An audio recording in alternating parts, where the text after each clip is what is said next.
প্রত্যাশা এখানে হিমালয় সম। আমাদের কতটুকু কি করার ক্ষমতা আছে সেটা জনগণ জানতে চায় না। গণপ্রত্যাশা, গণ আকাঙ্ক্ষা অনেক বেশি। আমাদের নেতা জনাব তারেক রহমানের এই প্রত্যাবর্তনকে আমরা গণতন্ত্রকে শক্তিশালী করার জন্য কাজে লাগাতে চাই। ব্যক্তিকে শক্তিশালী করার কোনো উদ্দেশ্য আমাদের এখানে নেই। বেশ কিছুদিন যাবৎ আমরা গণমাধ্যমকে চিহ্নিত করে, টার্গেট করে কিছু কিছু গণমাধ্যমকে এরকম হামলা করতে দেখেছি। নতুন তো নয়, অনুমান করা উচিত ছিল। কিছু কিছু স্থাপনায়, কিছু কিছু ঠিকানায় যেভাবে মবক্রেসিকে এলাও করা হয়েছে, সেটাকে বলা যায় আমরা তো চেয়েছিলাম ডেমোক্রেসি, কিন্তু কেন হয়ে যাবে মবক্রেসি? তাকে কেন লালন করতে দেয়া হবে? এগুলো আমি সরকারের দুর্বলতাকেই ইঙ্গিত করছি। এগুলো আরো কঠোর হস্তে দমন করতে হবে। বহির্বিশ্বে বাংলাদেশের ভাবমূর্তি বিনির্মাণের আমাদের এখনই সময়। যদি আমরা আগের কালচারে ফেরত যাই, যেখানে স্বৈর শাসকরা, ফেসিস্টরা গণমাধ্যমকে স্বাধীনভাবে কাজ করতে দেয়নি, যেখানে আন্ডার প্রেসার মবক্রেসির মাধ্যমে একই দৃশ্য আমরা আর দেখতে চাই না। এটা আমরা এই কথাগুলো বলার জন্য আজকে আপনাদেরকে কিন্তু আমরা আহ্বান করিনি, কিন্তু পরিস্থিতিটা এরকম, মুহূর্তটা এরকম, এই কথাগুলো প্রথমেই আপনাদেরকে বলতে বাধ্য হলাম। এখন আমাদের বিষয়বস্তুতে আসি। বাংলাদেশের মানুষের মনে ব্যাপক একটা পরিবর্তন হয়েছে বলে আমরা বিশ্বাস করি 5ই আগস্টের পরবর্তী, 2024-এর 5ই আগস্টের পরবর্তীতে। প্রত্যাশা এখানে হিমালয় সম। আমাদের কতটুকু কি করার ক্ষমতা আছে সেটা জনগণ জানতে চায় না। গণপ্রত্যাশা, গণ আকাঙ্ক্ষা অনেক বেশি। পূর্ণ গণতন্ত্রায়ন চায় বাংলাদেশের সকল মানুষ সর্বক্ষেত্রে। প্রাতিষ্ঠানিকীকরণ করতে চায় গণতন্ত্রকে সব জায়গায়। গণতন্ত্র বিনির্মাণের জন্য যে প্রতিষ্ঠান, সেই প্রতিষ্ঠানগুলোকে আমাদের শক্তিশালী করতে হবে। সাংবিধানিক প্রতিষ্ঠানগুলোকে এমনভাবে দাঁড় করাতে হবে যাতে সব সময় সাংবিধানিক প্রতিষ্ঠানগুলো গণতন্ত্রের রক্ষা কবচ হিসাবে কাজ করে। সেই হিসাবে গণমাধ্যমের ভূমিকা, অনেকে এটাকে ফোর্থ স্টেট বলে, তাই না? কিন্তু বাংলাদেশে আমরা কি এটা পারবো? সেই সিদ্ধান্ত আপনারা নেবেন।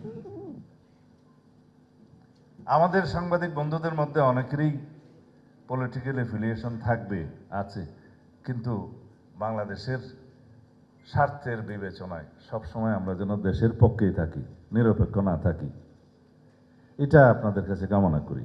আমাদের আজকের আপনাদেরকে দাওয়াত দেওয়ার একটা আলাদা উপলক্ষ তো আছেই, সেটা আপনারা দেখেছেন। এখানে আমাদের নেতা জনাব তারেক রহমানের স্বদেশ প্রত্যাবর্তন উপলক্ষে যে অভ্যর্থনা কমিটি করা হয়েছে, আমি তার আহ্বায়ক হিসাবে দায়িত্ব পালন করছি। এটা আমার জন্য গৌরবের।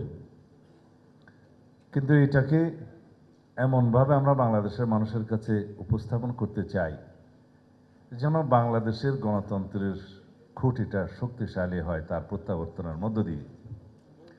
জনগণ যেটা আশা করে আমাদের কাছে, সেই আশাগুলোকে, প্রত্যাশাগুলোকে পরিপূরণের জন্য আমাদের একজন নেতা দরকার। সেই নেতা জনাব তারেক রহমান। তিনি বাধ্য হয়ে দীর্ঘ 17-18 বছর কষ্টকর নির্বাসিত জীবন যাপন করেছেন, আপনারা সবাই জানেন। আমি নিজেও 9.5 বছর নির্বাসনে থাকতে বাধ্য হয়েছি।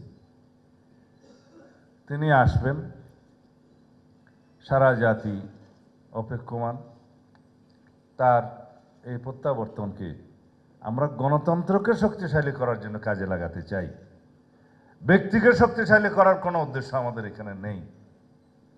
নেতৃত্ব অবশ্যই থাকবে, কিন্তু ব্যক্তিতান্ত্রিক, স্বৈরতান্ত্রিক করার কথার কোনো প্রচলন আমরা করব না, এটা আমাদের অঙ্গীকার। দলতান্ত্রিক কোনো স্বৈরতান্ত্রিকতা আমরা কখনো বাংলাদেশে উৎসাহিত করব না, এলাও করব না, এটা আমাদের প্রত্যাশা। সেই প্রত্যাশা এবং এই অঙ্গীকার পূরণের জন্য আমরা আপনাদের ভূমিকাকে দয়া করে কামনা করছি, যেন জাতির ভবিষ্যৎকে লক্ষ্য রেখে জাতি বিনির্মাণের জন্য সেটা আপনারা করবেন, আশা করি। এখানে আপনারা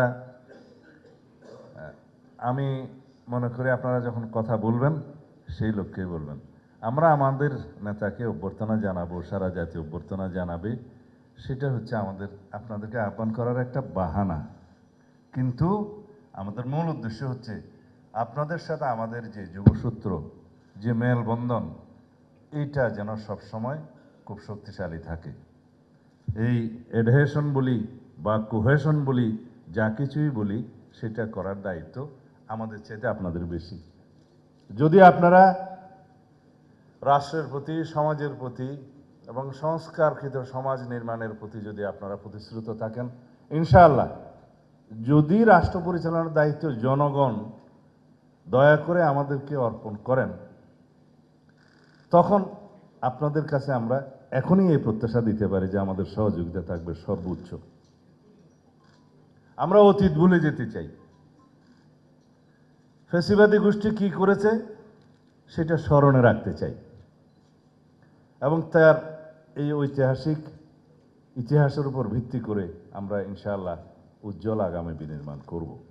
আমি এই কথা বলে আমাদের বন্ধু সিনিয়র যুগ্ম মহাসচিব বিএনপির অ্যাডভোকেট রুহুল কবির রিজভীকে অনুরোধ করব, আপনি আপনার বক্তব্য রেখে এবং পাভেল ভাই আপনার বক্তব্য রেখে সংক্ষিপ্তভাবে আমাদের যারা মেহমান তাদের পরামর্শমূলক উপদেশমূলক বক্তব্য আমরা শুনতে চাইব। আসসালামু আলাইকুম।